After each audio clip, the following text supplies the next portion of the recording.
everyone. My name is Jessica Villarreal. I'm a foreign architect and I'm applied for license in US, specific in Florida. If this is your first time, this channel is about talking everything about foreign architects, the process to apply for the license. But today I have a special guest. His name is Sergio Fernandez, and he's an immigration attorney, and he have license in all country, but his office is located in Florida and also in LA. To go into the point, we have a guest as well, Carolina Gelvis, and she is from Colombia, and she is in the process of applying for a specific visa. And this is the reason why we are here with Sergio. Thank you, Sergio, for being here with us. And please tell us a little bit about you, and we will start with some questions and review a little bit of Carolina's case. Sure. Thank you for having me, Jessica and Carolina. Like Jessica stated, I'm an immigration attorney based out of Fort Lauderdale, Florida, with a satellite office in just outside of Los Angeles. I've been an immigration attorney for 10 years. I've been out on my own for about 4 years, and I solely practice immigration law, family petitions, court, asylum cases, work permits, employment, investor, basically everything except for EB-5 and religious worker visas and diversity lottery. All right. Thank you, Sergio. Thank you for your time. And so let's talk. First of all, we would like to know what is EB-1 and EB-2 visa. What it stand for? Sure. So the EB is employment-based, and the EB-1 is for people who have extraordinary ability from the sciences, the arts, business, education, and even athletics, sports. Also, professors and outstanding researchers as well. In that group is also multinational executives who are part of a parent company or a subsidiary who have extensive knowledge of the business, who the company needs them to come to the US to run their operations there. So that's the EB-1. The EB-1, you do not need a labor certification. I'll go into more detail about what that means. Basically, what that means is that you can self-petition. The EB-2 is a little different, actually a lot different. For that one, you do need a labor certification. And what that means is that the employer who wants you to work for them has to basically advertise a position to see if there's anybody currently in the United States that's lawfully authorized to work that can fulfill that position. Only if nobody can be found to fulfill that position, then that immigrant worker can come and fill that position. And that is for the EB-2 is for people with an advanced degree, which would be a master's degree. Also, a bachelor's degree with, I believe it's 5 years of work experience could also make up for the master's if you don't have that high of a degree. And then in addition to that, it's people with exceptional ability. And for that category, it's limited to the science, arts, and business. So there's no education or athletics through that category.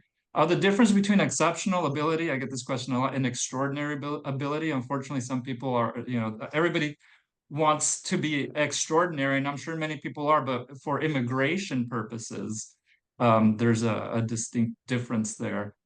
Basically, extraordinary is pretty much like you're almost famous or you are famous. Exceptional ability is you're an expert, but there's just that one level missing where you're not a common name in your industry. Got it. That's basically the two categories in a nutshell. Perfect. Okay. So to extend this visa EB, we have Carolina. She is from Colombia, and also just to let you know, Carolina have short time to be with us today, and for some special reasons, she's not in camera, and it's okay. You will see her later in my channel. But so, Carolina, please introduce yourself a little bit. Let us know where you are located and how you came here and what visa you used to come here and what is the process. I understand you are in the process of EB2. So Yes. okay. So I'm Carolina. I came here 6 years ago, and I'm an architect, studied in Colombia with a degree in Colombia and work in Colombia on the architectural field like for, I don't know, 10 years before I came. I decided to migrate. So when I came here, I knew my lawyer and we started the process with an EB1. And I always saw it as we're buying time. And the reason why we apply with the EB1 was, as you were explaining before, you don't need like an employee to support that application. So we applied for the EB1 with the knowledge that most likely will get denied and we could apply, like appeal for it. But at that time, I was seeing like I'm buying time to be able to just settle in the industry, basically. And that's what happened, basically. We applied it. I received my work permit, work travel, work for kind of 2 years when I got my first request of evidence, and then the case got denied. So once the case got denied, I make an appeal and apply for a second case, which is the EV2. But on that note, I did not have the employee waiver, like the employee support, if I will say, because we apply for an international waiver. So I never had that process in which the employee has to go and publish the opening for my position because we apply for the international waiver. So part of the process is that you're able on your case to show how your career or your experience or expertise is important to the US. So we work and demonstrated what are the laws. I have always worked since I was in Colombia, basically, work in development and multifamily development in affordable housing, like since I graduated from high school. So it was kind of like to like show that you have an outstanding resume and outstanding expertise in the field and how your expertise is aligned with the government um, with the government laws, basically, or what the programs that the government has. So all the infrastructure housing that the government is trying to do. So we kind of like align my expertise with the needs that the country like US right now is having. That second case was submitted in 2021 and got approved last year. So now I'm on that process of waiting for the US just to allow me to make the change from the change of a status to request my green card, basically. But the case was approved 2 years after I apply. So it's kind of like I guess it's the typical time frame for this case has always been like around 2 years. But that's basically my short way to explain how my case has been. All right. Okay, Caro. So, Sergio, based on Carolina's story, so she is on B2. I understand that you have to have experience.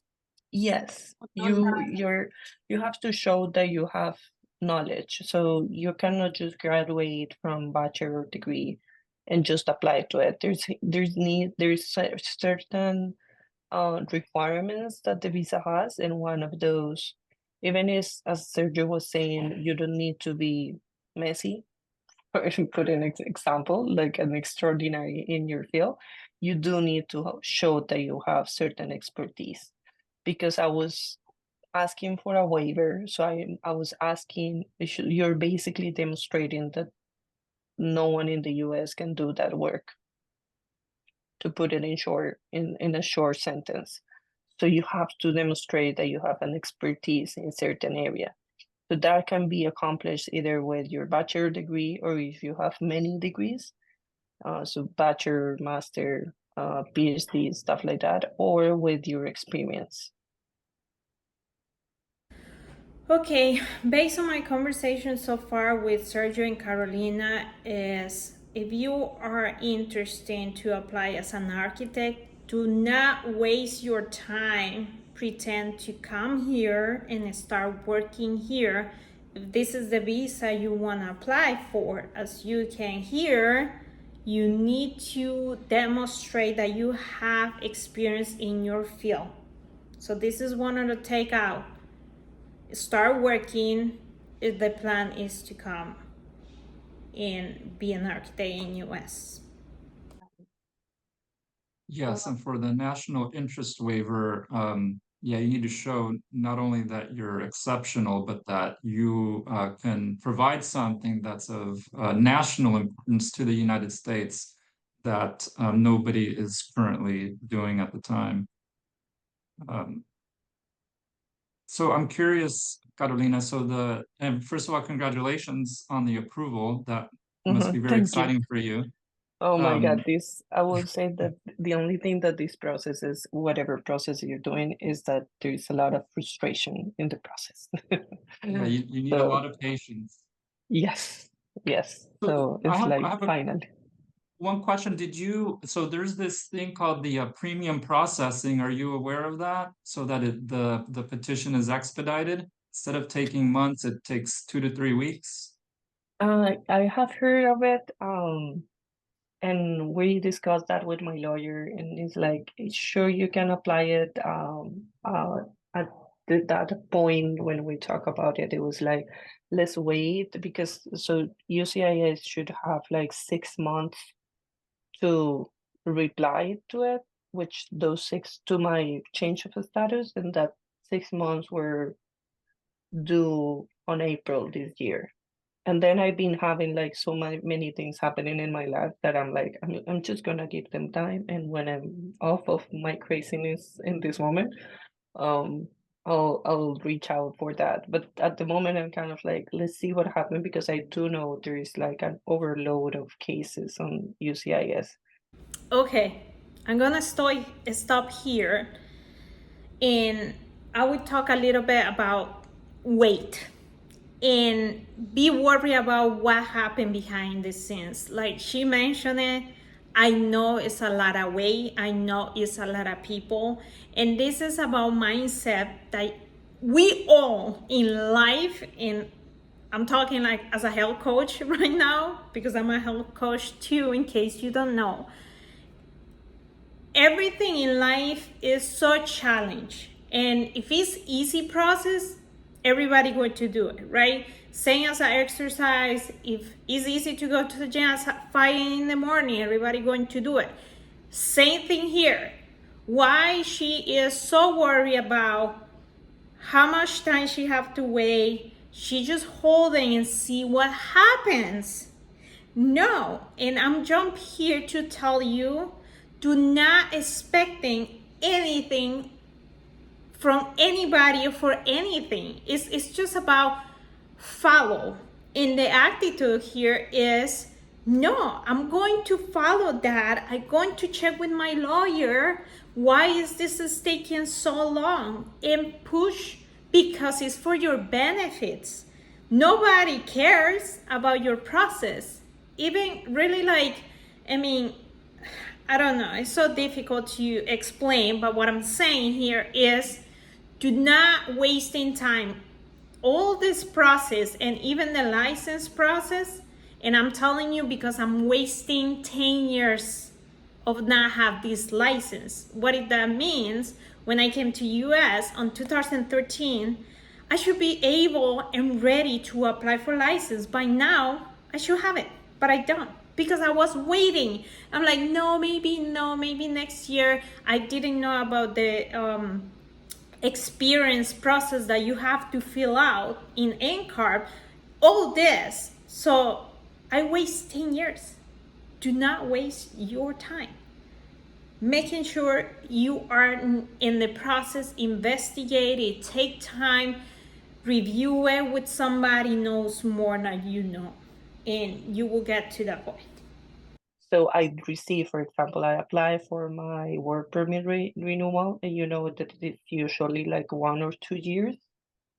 And at this moment, I receive my renewal for 5 years with my permit travel. So as soon as I received that, I was like, okay, they're waiting. I mean, they're like, you're approved, like just stop annoying me. Basically, that's how I read it between lines.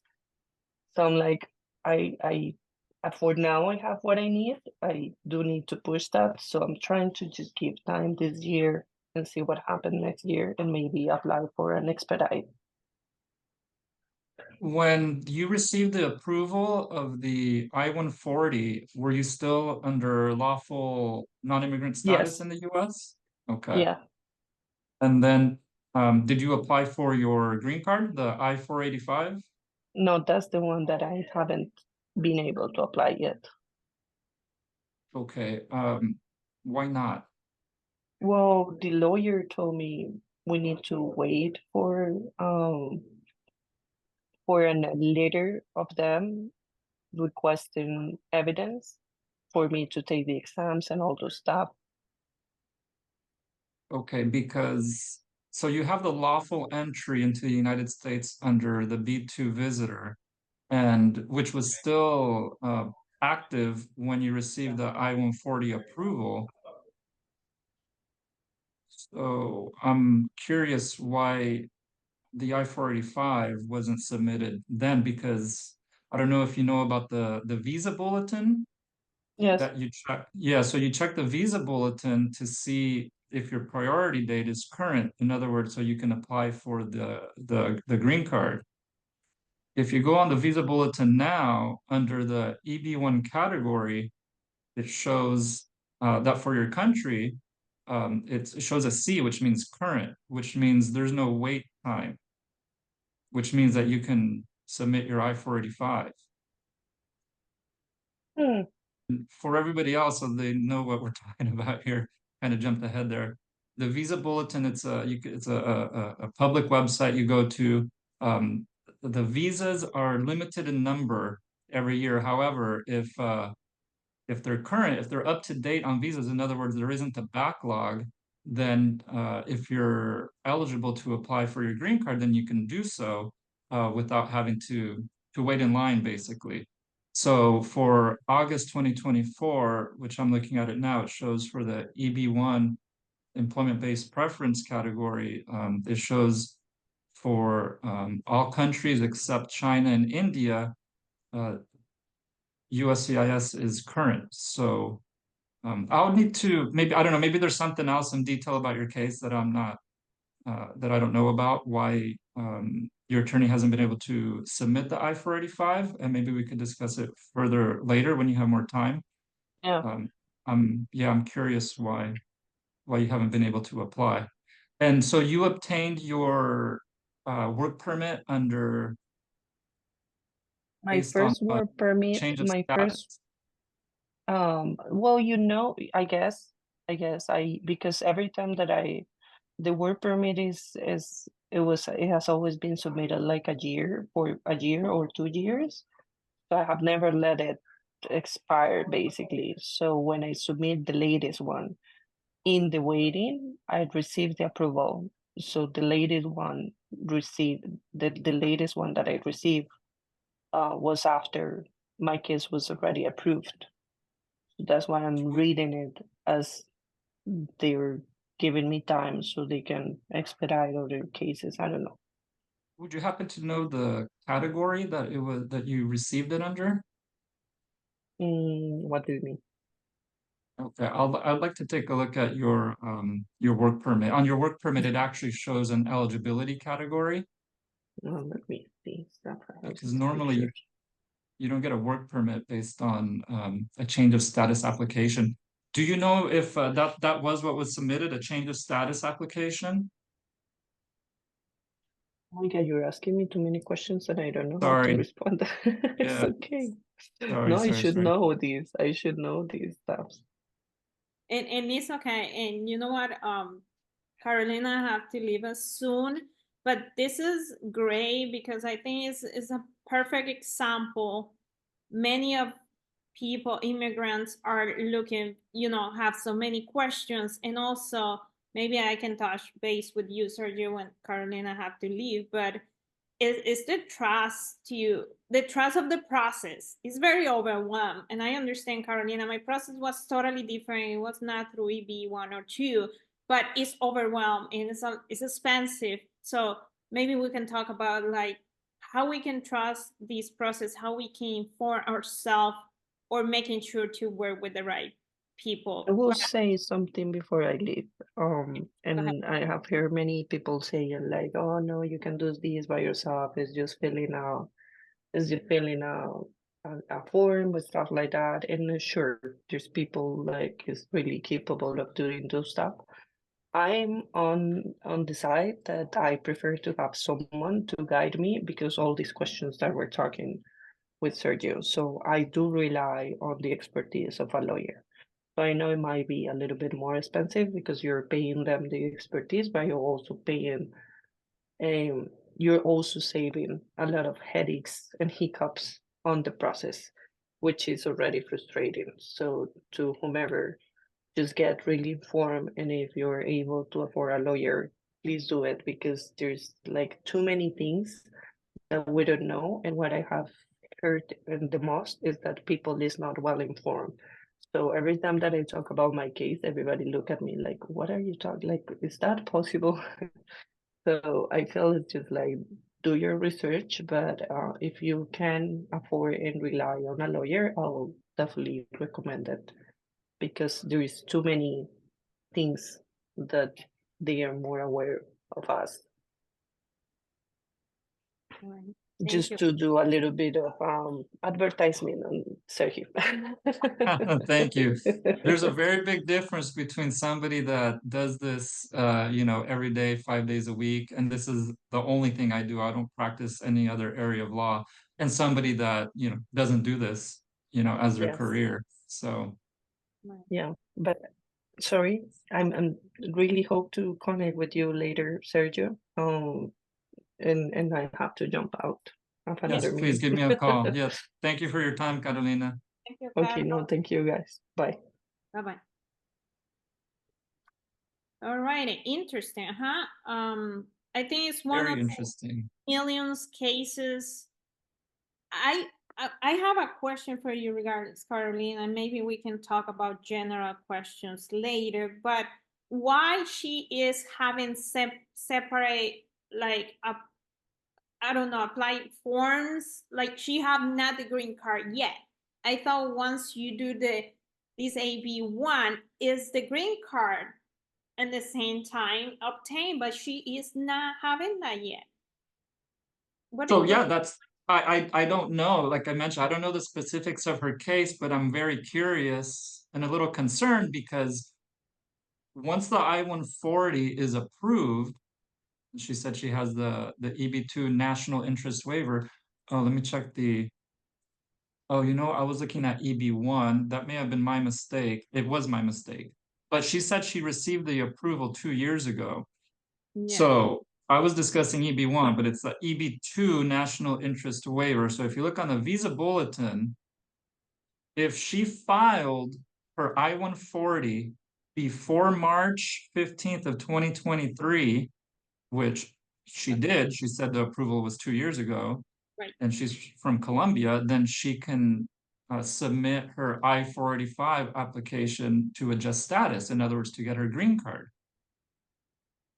I don't know why that hasn't been submitted. Maybe it was, and she's not sure. I'm also thinking because she has her work permit, maybe that it was submitted because she was talking about this change of status. Now, if you change your status, you don't get a work permit. So Sometimes there is, because this is highly complex, as she stated. Sometimes the client themselves, because there's so many moving parts, you know, they're not exactly sure what's going on in their case. So everything may be fine. And that's why I like to tell people to bring all of the documents with them that they've ever received from immigration. I'll happily review them all. A lot of times the documents themselves will just tell me what's going on in the case. And then the client or potential client will give me a bit of their background history. Yeah, in her case, I'd really like to discuss it further with her to see exactly what's going on, because you are right, Jessica. You will have the I-140 approved. And then, well, for example, okay, so we've been talking about Carolina, who's in the United States. So if you're outside of the United States, same thing, you submit your I-140. Once it's approved, then you start the consular process to have your consular interview at the US embassy or consulate in your home country.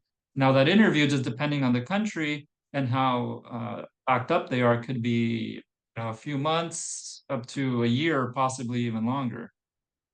Okay, okay. Now let's hold there, because one of my questions I have here for you is, what is the step of the process that you recommend to someone is out of the country or someone is in the country already? Because some people study in other countries, they are planning to come over to US, right? So I guess it's different process. What is your Right. input? So to start off with the EB1, because it is well, let me start over. The EB1, you don't need a labor certification, okay? The What is EB1, labor certification? yeah, you don't need a labor certification. The labor certification is when the prospective employer has to submit an advertisement, usually done online, to see if there's anybody in the United States that can fill that position.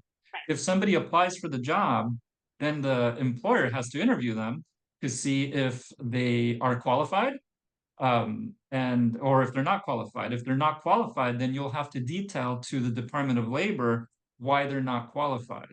Okay. And so if you can disqualify all the applicants, then you will get your labor certification approval, and then you can bring that immigrant, you could file the I-140 and bring that immigrant into the United States to work for you permanently. Got it. Okay. So that's if they are outside. Yeah, so if they're outside, the labor certification first. After that, then you submit the I-140, okay, to USCIS. Once the I-140 is approved, then you can start the consular process, which is to get the interview so that they can get the green card approval to come to the United States as a permanent resident. All right. All right. So if somebody is already here, let's say with a tourist visa, or no, let's say internship, that they come and work for 3 months, is the same process? It's different still? So basically, there's always some exceptions to the rule, right? But in general, as long as you're in lawful status in the United States, when your I-140 is approved, then you can apply for your green card. You can submit the I-485. Okay. Now, that I can't actually think of any exceptions to that rule. There is an exception to being in status, but let's just suffice it to say, for the most part, you want to be in lawful status when the I-140 is approved to apply for your green card. Under certain circumstances, you do not have to be in status, but that's more complex. Just I think it's easier for people to remember. Just be sure you're in lawful status when your I-140 is approved, because then you can file the I-485 to adjust your status in the US. So let's say, like you said, intern or tourist visa. After you file that 485, if your tourist visa, your authorized stay expires, that's okay. Mhm. As long as your 485, if you're in status when your I-485 was filed. Filing the I-485 gives you a period of authorized stay to remain in the United States until there's a decision made on the application. And you can request, while the 485 is pending, you can request your work permit and even your travel permit.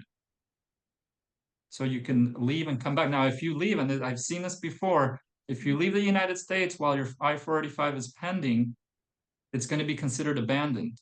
Oh, okay. Yeah, so even if your tourist visa is still valid, you're thinking, well, I'll just leave and come back and it's fine. You have to have that travel permit. Got it. Okay, very important, very important. All right.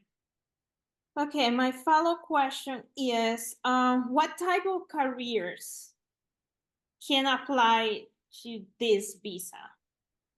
AB1 or AB2? Any career, any professional status, or do you need a master degree? You need to have license in another country. Like my example, I'm an architect in Costa Rica, and I'm applying here to get license in US. However, my license in Costa Rica is not active because I live in US for 10 years. So I'm not practicing Costa Rica. I just stopped that. For me, in order to demonstrate that I have license, I have to pay off 10 years. Crazy stuff. 10 years of the membership that we have to pay month to month. So anyhow, do I need to have master degree or any type of like education level to apply for this? You do not have to have it current or valid. There's actually a list on their website that shows the requirements. No, there's other things that you can use. For example, the license is one of them. I would still submit it to show that you had it at one time, but that it lapsed because you then came to the United States, obviously. So there's no requirement that, right, that it still be valid.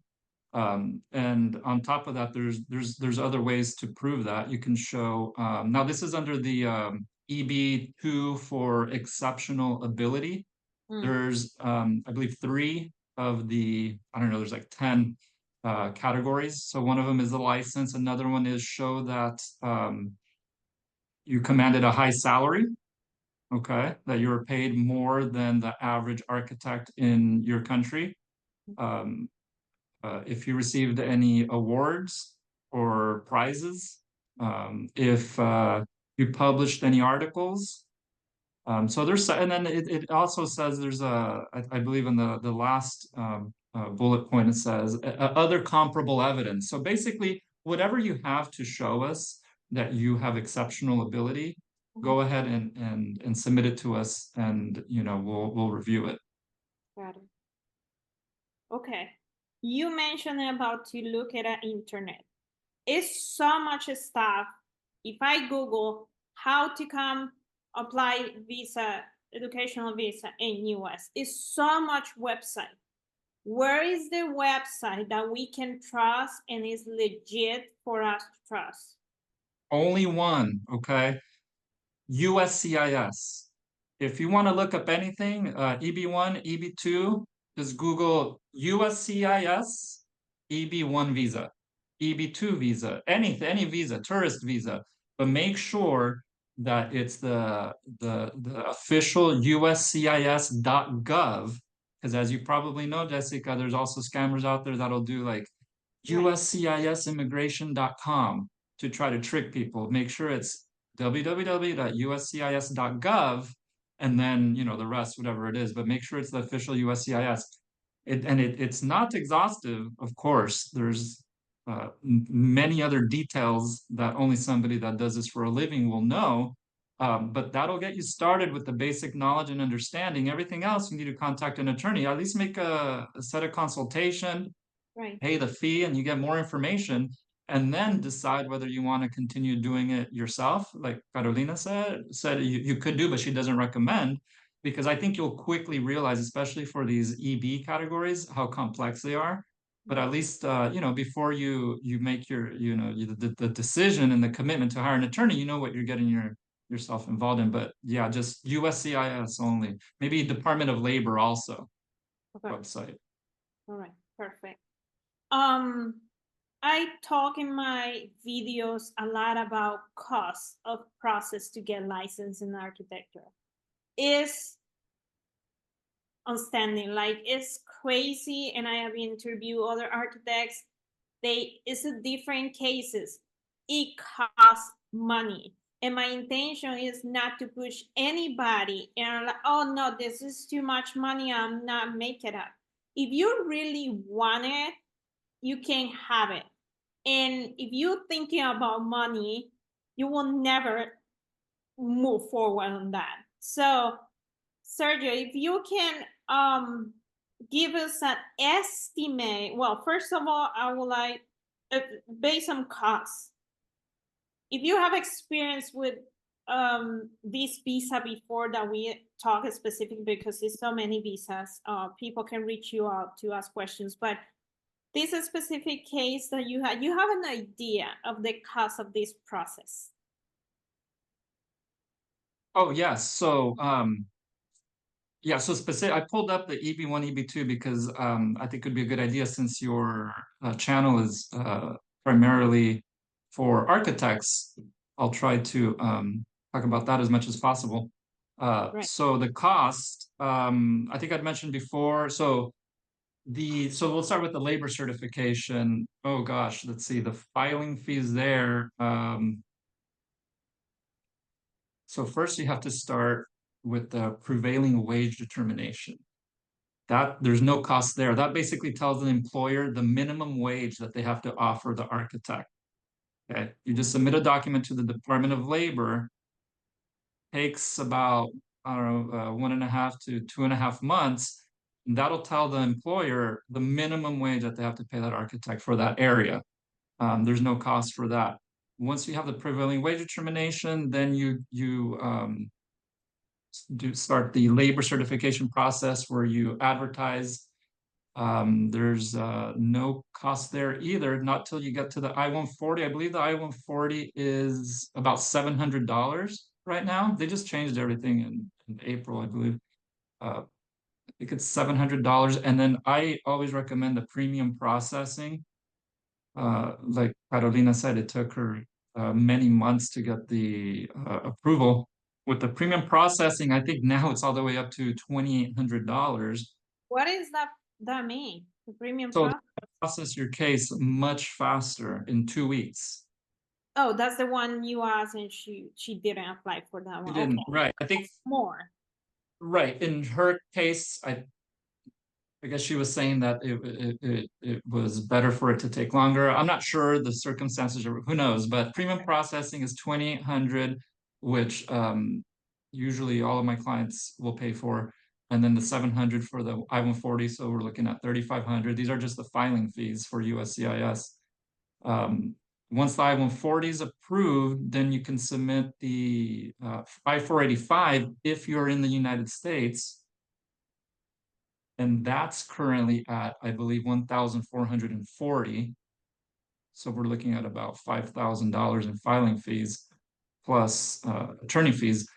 And starting this year, if you want when you file your I-485 for $1,400, if you want the work permit and the travel permit, that's additional.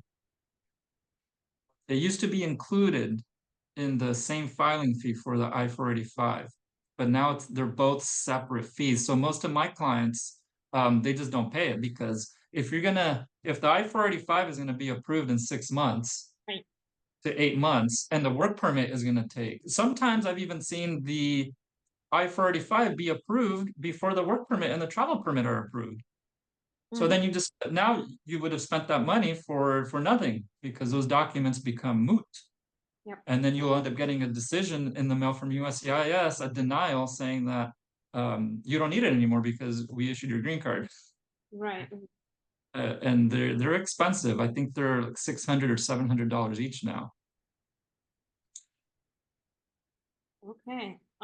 We are talking about so far, and you say this does not include Attorney fees. attorney fees, and The- can you share with us what we should expecting or what they should expecting for this, or maybe give us a general number?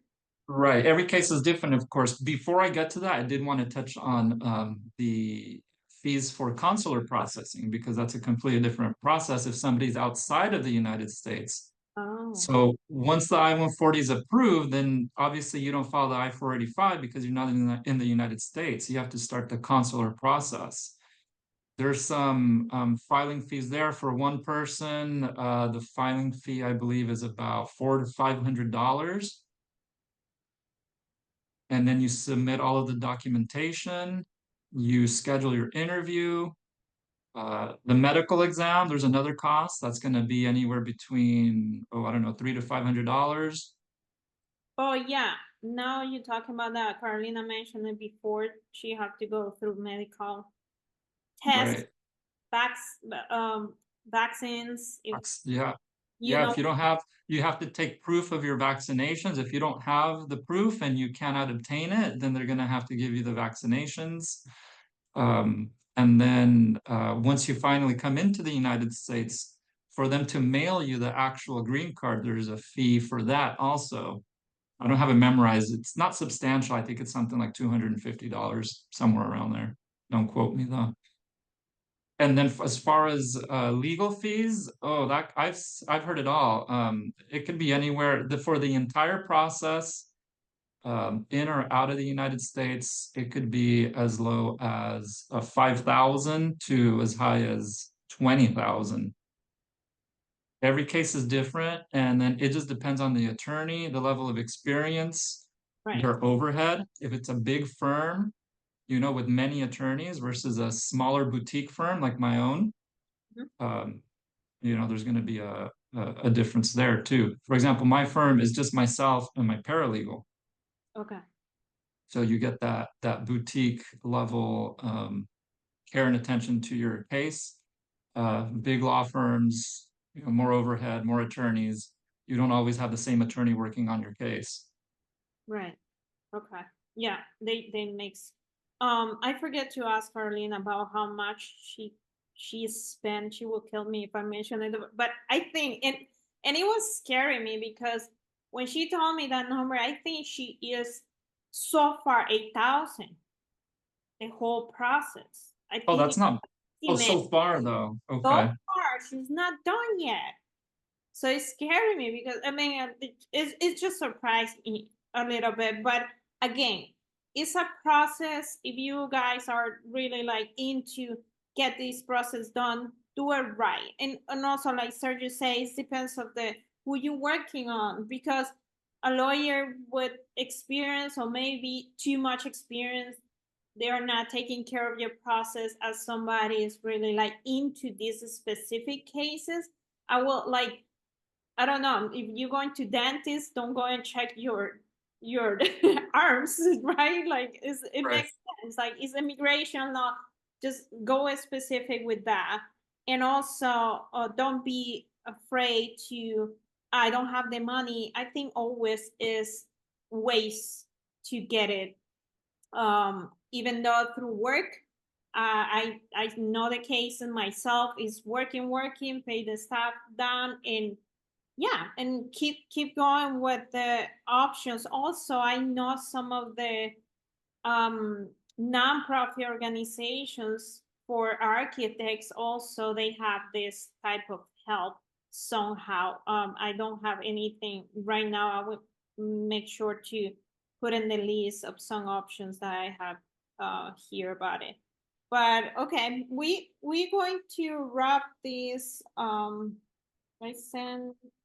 That's actually not bad, because she said at first they applied for the EB1 knowing that it was probably going to be denied, which I don't recommend, because probably nothing's going to happen. But basically, essentially what she said is they filed a frivolous application, which Right, you're not supposed to do.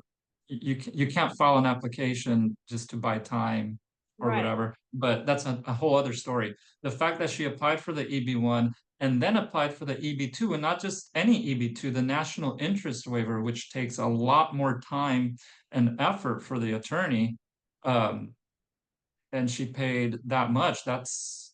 that's very reasonable. Okay.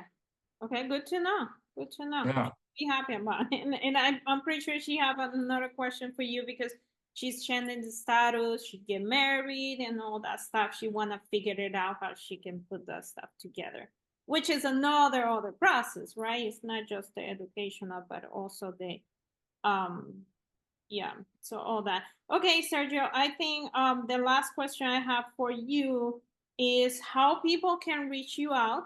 What is the best way to do it? And again, Sergio is located in Florida and Fort Lauderdale, right? And Right. also in LA. It's close to LA. It's close to about half an hour. It's a city called Arcadia. Okay. So my main office is in Fort Lauderdale. The phone number is 954-928-8315.